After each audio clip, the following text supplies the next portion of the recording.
The easiest way to change the look of your iPhone lock screen is to tap and hold the screen when your phone is locked.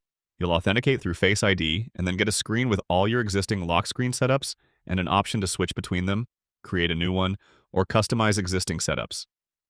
To customize your lock screen, tap the Customize button on the bottom. Here you can, for example, change the look and feel of your clock. You can change the size, you can change the font, and you can change the color and choose between a glassy and solid color options. If you're using an older version of iOS, this will look a little different, but on iOS 26, you'll have plenty of ways to customize everything.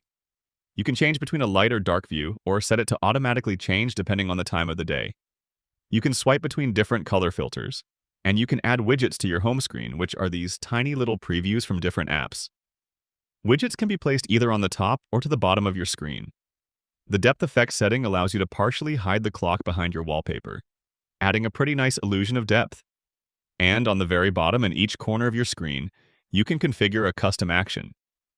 This can be basically anything from your control center, so you can do things like turn on the flashlight, open your camera, or for example have a quick button for airplane mode right there on your lock screen.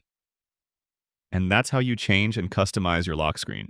I have another video on how to customize the background picture on your iPhone, and I'll link it in the description if you're interested. Thanks for watching. Hope to see you all in another video.